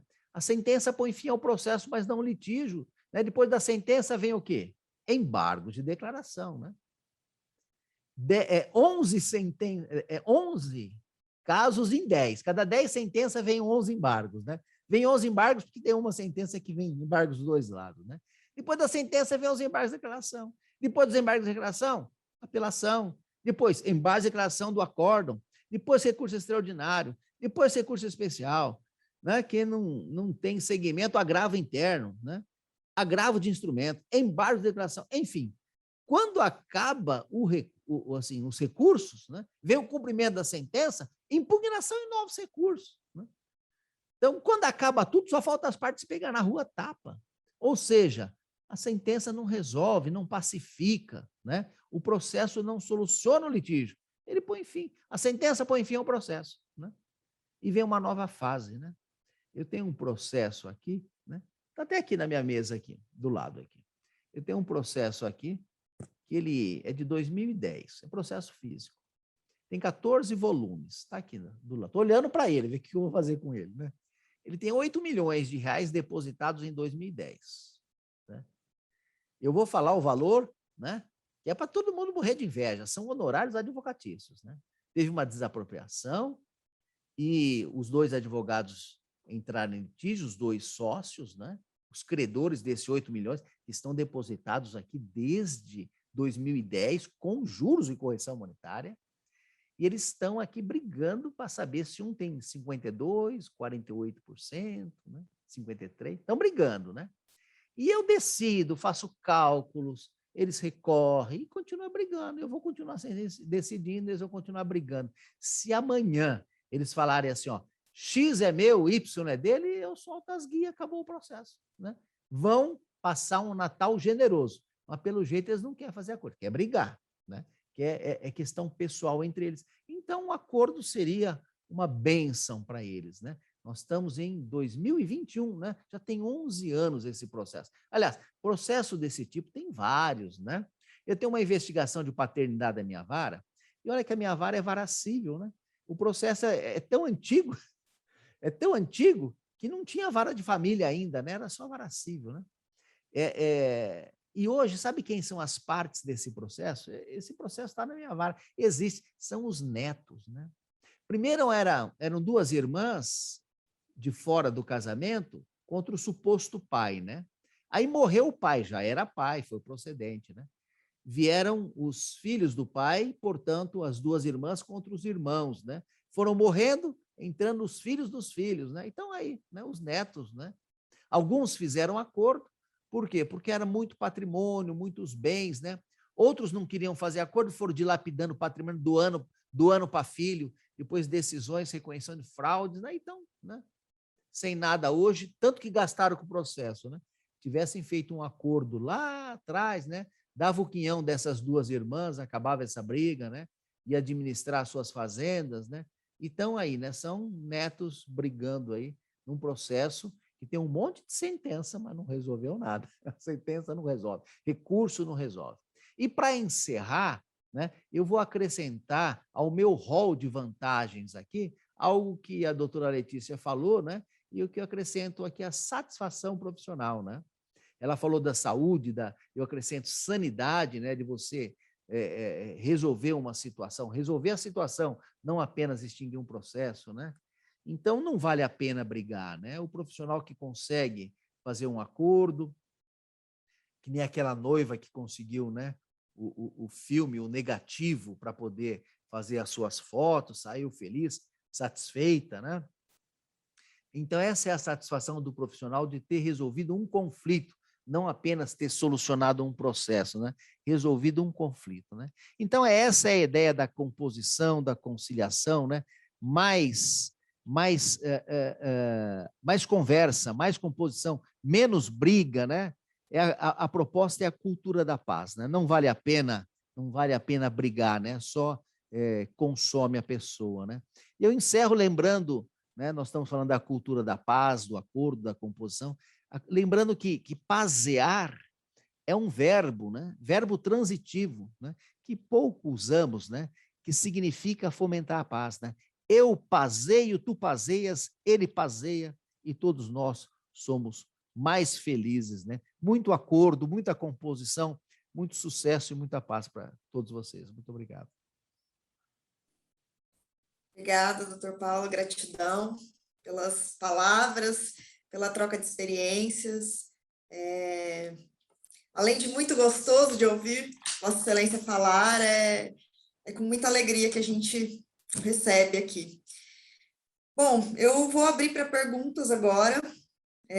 Antes de abrir as perguntas, gostaria de abrir um parênteses, agradecer a doutora Ellen, gostaria de ver se ela gostaria de falar alguma coisa, agradecer em nome do doutor Marcelo pela disponibilidade desse espaço da OAB, né, que me sinto muito feliz de poder, apesar de ser uma construção esse processo da mediação, o que eu vejo é que nós plantamos sementes, né? Existe a resistência, como o doutor Paulo Sérgio falou, e não é pouca, né? Estão em vários campos, várias áreas, mas nós temos que começar de algum lugar, né? Então, eu entendo que esse nosso trabalho é um trabalho de plantar sementes mesmo, que já existe um caminho que foi percorrido e nós estamos dando continuidade a isso.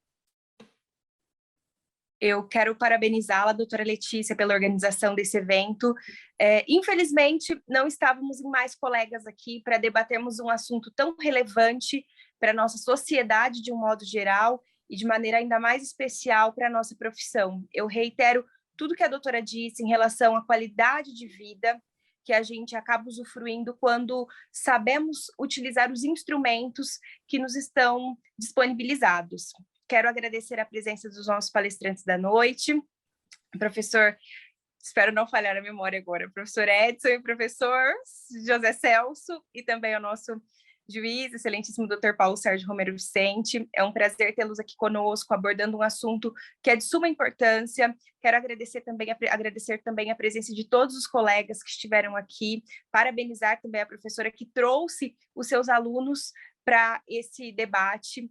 Acredito que foi muito enriquecedor a todos eles. Como foi dito, realmente é uma cultura que precisa ser implementada. A gente muitas vezes tem resistência ao novo, mas se não nos abrirmos, ficará muito mais difícil. E que bom que a nossa plateia aqui hoje era bem jovem, não que os advogados que já estão na labuta há mais tempo não possam se abrir para o novo também, mas se a cultura já começa nesse momento mais adepta a instrumentos como mediação, a conciliação e a arbitragem, com certeza nós teremos um cenário cada dia mais próspero em relação à justiça realmente alcançando a sua finalidade. Tivemos exemplos aqui apresentados pelo juiz, inclusive agora no final, de que tanto tempo se passou e muitas vezes as partes que ali ingressaram não usufruíram do que talvez tinham direito em razão do lapso temporal todo. Então, mais uma vez, quero agradecer a todos que aqui estiveram. Falo também em nome de toda a diretoria, em razão de outros compromissos, não puderam estar aqui nessa noite, mas que bom que eu pude estar e aprender, ouvir tantas informações a respeito desse caminho que eu já acredito e, com certeza, reforcei ainda mais as minhas crenças. Muito obrigada a todos. Obrigada, doutora Ellen. E agora eu abro, caso alguém tenha alguma pergunta, se quiser abrir o microfone, pode, ou no chat.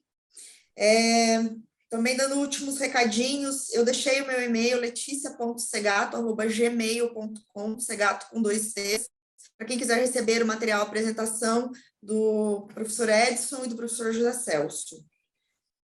Agradecendo também, professor, o livro, em nome da OAB, doutora Ellen, eu vou encaminhar depois para a biblioteca da OAB.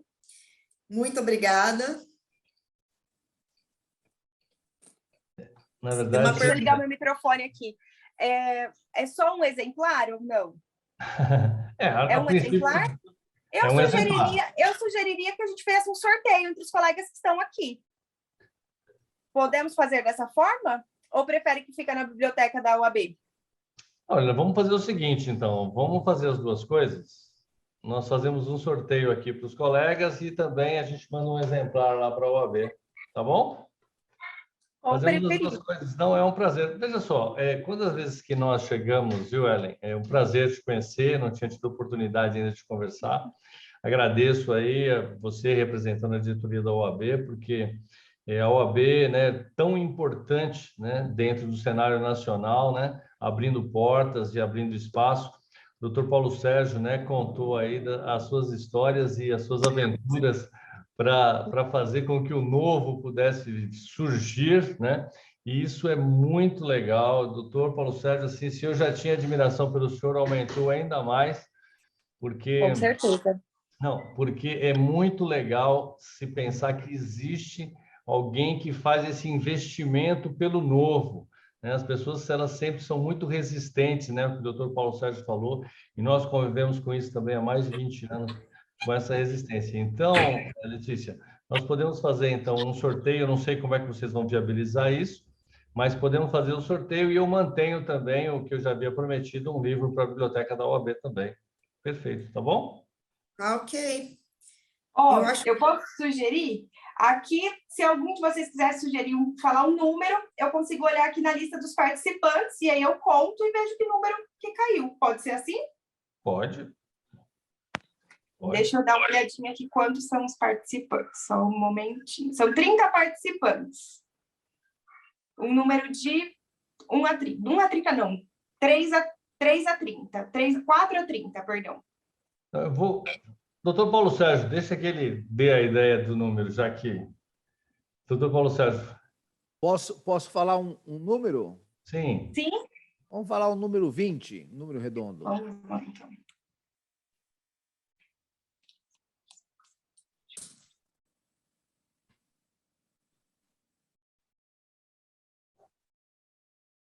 Heloísa Ferraz.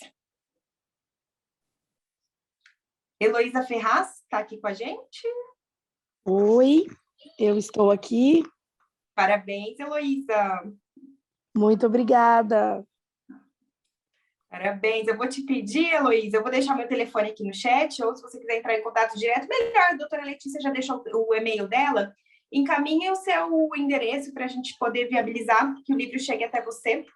Certo, eu mando por e-mail. Muito obrigada, doutora. Ela... Não, tá bom. Eu vou encaminhar junto com o material para as pessoas que solicitarem aqui no e-mail, já o endereço, os dados do Sejusc, que o doutor Paulo colocou aqui no chat. Quem quiser também pegar os dados, o endereço do Sejusc, o telefone. E tem uma pergunta aqui. Eliane Rico. Gostaria que os palestrantes colocassem suas posições a respeito das novas ferramentas de conciliação, mediação, como a constelação. Sou advogada, mediadora, psicóloga, terapeuta holística. Doutor Paulo, poderia responder para a gente?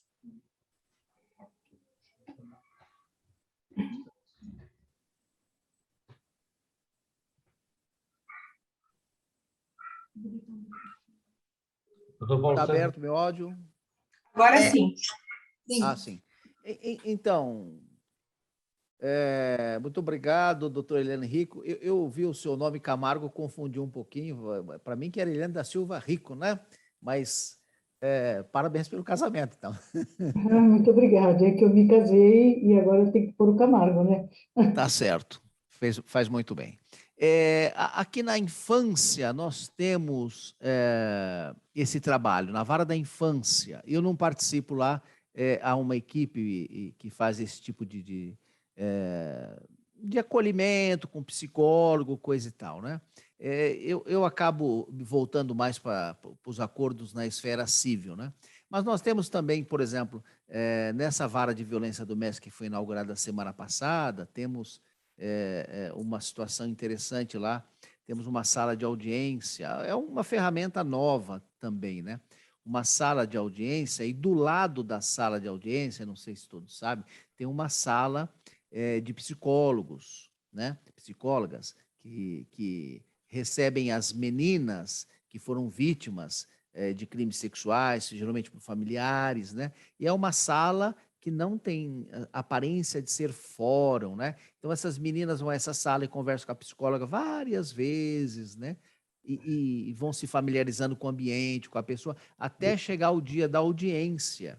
E quando chega no dia da audiência, a audiência é feita na sala do lado, então está o juiz, o promotor, o defensor, o réu, e as meninas não veem a audiência, né? E elas são esclarecidas, que elas vão ser ouvidas, coisa e tal, mas elas são filmadas e a psicóloga que vai conversando com as meninas sobre os fatos, né? É uma ferramenta moderna, interessante, não sei se todos conheciam, né? E elas são filmadas, né? E o pessoal da sala do lado vai fazendo as perguntas e a psicóloga, né, refaz as perguntas para a menina. É uma forma menos... É uma ferramenta atual de ouvir, né? É uma testemunha. Quando eu trabalhei com competência criminal, a gente tinha uns constrangimentos na hora da audiência, fazer umas perguntas, né? Muito constrangedora para vítimas de crimes sexuais, crianças ou adultos, né? Então é isso, né? Eu não sei se o doutor José Celso tem alguma experiência. E aqui na Vara da Infância também tem lá uma equipe que faz essa constelação familiar, que faz essa aproximação, né? Eu já utilizei, Excelência. Em primeiro lugar, eu quero dizer que é uma honra participar de uma reunião com o meu magistrado, porque ele foi... Há quantos anos, doutor, o senhor foi juiz aqui em Votuporanga? Acho que 16 anos. 16 anos, foi nosso diretor do fórum, e eu tenho uma admiração ímpar pelo senhor, acompanho o seu trabalho, então eu quero dizer que é com muita satisfação que eu volto a ouvi-lo e volto a aprender com o que o senhor tem a nos dizer. E eu quero dizer assim, eu como mediadora, como conciliadora aqui em Votuporanga, eu acabei fazendo holística, acabei voltando para a área de psicologia. Aos que não me conhecem, eu sou aposentada do Poder Judiciário, eu fui diretora de cartório e sou aposentada, e voltei para a minha área agora, principalmente nessa pandemia, para essa minha área de psicologia. E eu tenho utilizado essas ferramentas novas nas mediações, na área de família. Então, eu queria saber se São José do Rio Preto, se alguém está se utilizando disso, que também é uma coisa que advogados vão brigar um pouquinho, né? Vão brigar. Eu já estive dos dois lados, como advogada e como mediadora nessas sessões, e eu estou gostando muito de me utilizar dessas ferramentas. Na área de família, 99% nós conseguimos acordo. E cada sessão que a gente participa é uma realização pessoal, da gente conseguir, não pelo número de processos, mas por aquilo que a gente consegue fazer para as pessoas envolvidas. Muito obrigada.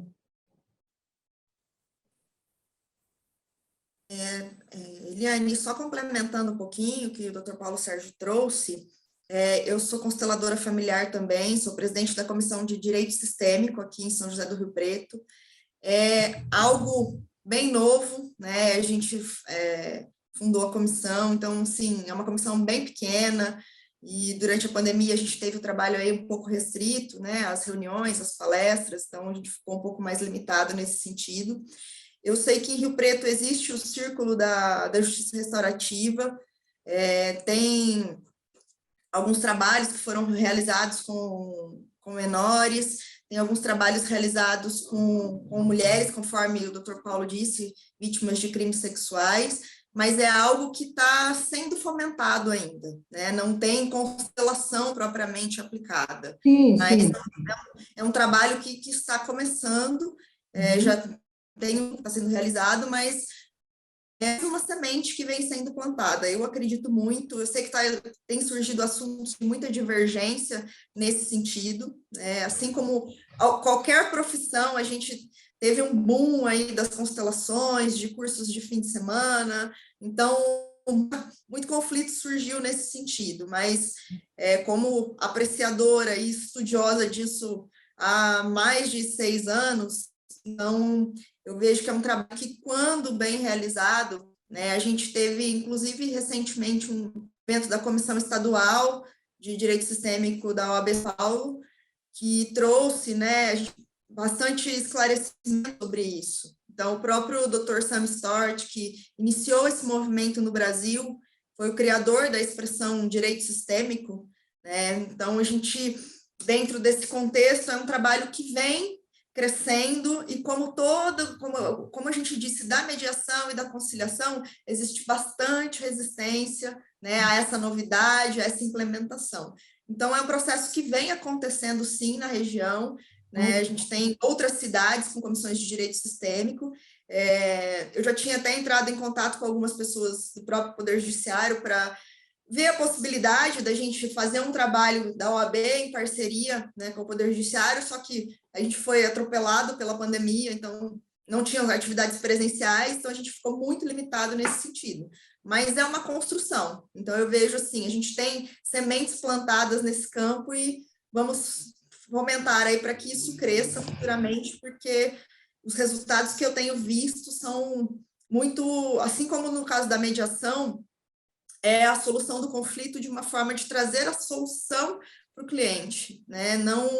Não só o processo, mas trazer uma solução eficaz e efetiva para o cliente. Ai, que bacana, muito obrigada, muito prazer. Eu demorei até para entrar, porque eu tinha outros compromissos, eu falei, mas eu não posso perder, porque eu tinha certeza que seria muito rico, principalmente em detalhes. Muito prazer, doutora.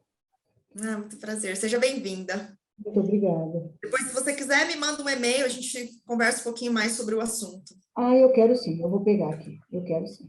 Tem mais uma perguntinha aqui, ó. Boa noite. Gostaria de dar do Saulo Mesquita. Gostaria de perguntar quais suas sugestões para iniciar nessa carreira de conciliador jurídico em Rio Preto. Grato pela atenção e disponibilidade. Doutor José Celso, poderia responder essa para a gente? Claro. Veja só, eu acho que a melhor maneira de iniciar qualquer profissão é com conhecimento, né? Com preparação.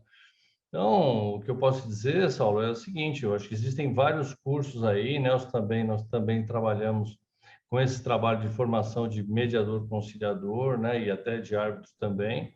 Aí em Rio Preto nós já temos um curso aqui em São Paulo, muitas pessoas vêm para cá para fazer, eu acho que o começo tem que ser esse, eu acho que não dá para pensar nada diferente, né? Sem formação a gente vai especular, vai fazer aventura. Então me parece que o melhor caminho é esse. E depois, quando tendo a formação e o registro, porque na verdade o curso ele vai dar essa capacitação de você poder ter uma inscrição tanto no Tribunal de Justiça como no CNJ, aí você vai ter o estágio e a possibilidade de entender melhor o que é isso e ver se você realmente gosta e se você quer realmente fazer esse trabalho a partir da sua formação. E aí depois tem várias portas que vão se abrir, né? A Letícia mesmo já tem aí um trabalho consolidado trabalhando com autocomposição. Então você pode fazer isso tanto individualmente como também fazendo isso por meio de estar no fórum, ter uma sua inscrição no Tribunal de Justiça, né? Então, tem aí uma série de possibilidades. O nosso site, o site do TASP, arbitragem.com.br, lá tem uma série de informações que eu acho que podem ser úteis, podem te facilitar o acesso a esse nova função, essa nova profissão que você pode estar se interessando aí. Acho que assim, nós precisamos, olha, eu tenho, viu, Letícia, eu falei até na abertura aqui da minha fala, nós precisamos de inclusão, nós precisamos de mais pessoas. Eu acho que quanto mais pessoas estiverem falando sobre esse tema, mais chance a gente tem de que tudo dê certo, né? O doutor Paulo Sérgio, né, falando do judiciário, como as coisas se processam lá dentro, nós também vamos observando o quê? Que essas resistências, elas vão sendo minadas, sabe? É uma questão de tempo, é uma cultura que precisa ser mudada. Quebrar paradigmas não é fácil, né? Isso, historicamente, isso é uma questão complicada. Agora, quando nós fazemos mediação, Letícia e doutora Elaine também, como você colocou aí da gente fazer constelação, existe aí um aspecto fundamental no trabalho, que é a solução social. Você produz uma pacificação, não somente por meio de um processo. O doutor Paulo Sérgio contou histórias aqui para nós, em que ele constatou ele como aquela pessoa que julgou e falou, não, olha, eu não resolvi o problema vai além do processo. E essa é a verdade. Agora, na mediação, a gente tem esse poder. Nós temos o poder de avançar sobre as questões sociais, né? E, com isso, trazer uma solução verdadeira para as pessoas. Então, Eliane, se você já trabalha com isso também, parabéns, porque nós precisamos desse tipo de prática, precisamos avançar nessas ideias. Eu acho que nada é definitivo, nada é para sempre, nada é único. Eu acho que são possibilidades e nós temos que investir para que elas se tornem cada vez mais palatáveis, mais verdadeiras e mais conhecidas também. Muito obrigada. Pessoal, eu gostaria de agradecer a todos, ao Edson, ao Dr. José Celso, ao Dr. Paulo Sérgio Romero, agradecer a disponibilidade, agradecer ao OAB por nos permitir, né, essa noite com tanto conhecimento, com tanta riqueza aí nessa construção desse mundo novo. Nós estamos tratando de assuntos que não são tão novos, mas, como eu disse, é uma construção. Então, eu me sinto muito honrada em fazer parte desse movimento e dessa construção. Me coloco à disposição aí de todos os colegas, agradeço a participação, né, de todos os colegas, de todos os estudantes e colegas de advocacia que estão participando. Deixei os meus contatos ali, caso o pessoal tenha... Alguém perguntou também como que faz para entrar na comissão. Nós estamos agora teremos as eleições da OAB na quinta-feira, então, para o ano que vem começa um novo mandato, mas com certeza nós teremos comissões, né, com esses assuntos. Então, convido a todos que ainda não participam para, a partir do ano que vem, já participarem, se inscreverem nas comissões, e para que a gente possa continuar desenvolvendo esses debates, né, trazendo temas novos. A ideia é que a gente prossiga com isso, no começo do próximo ano a gente né, traga com novos assuntos, mais material. O Dr. José Celso trouxe uma apresentação extensa aí para a gente, mas nosso tempo, a gente sabe, é reduzido, né, todos nós estamos aqui, trabalhamos o dia todo, então também não dá para estender, né? Isso teria que ser uma formação, um curso, algo, mas eu acho que de vez em quando a gente... É muito importante que a gente, até o Dr. Paulo Sérgio trouxe, né, a resistência das pessoas, dos advogados, do próprio judiciário, às audiências virtuais, né, que hoje se tornaram uma realidade. Se isso não fosse possível, nós não estaríamos aqui, né? Então, muitos de nós alguns estão em Rio Preto, outros estão fora de Rio Preto, mas graças a essa tecnologia que nos permite estarmos juntos, né, mesmo estando distantes. Então, gostaria de agradecer mais uma vez a todos os palestrantes que se disponibilizaram, aos colegas que estão assistindo, a doutora Ellen, em nome do doutor Marcelo, meu muito obrigada, e desejar uma boa noite a todos vocês.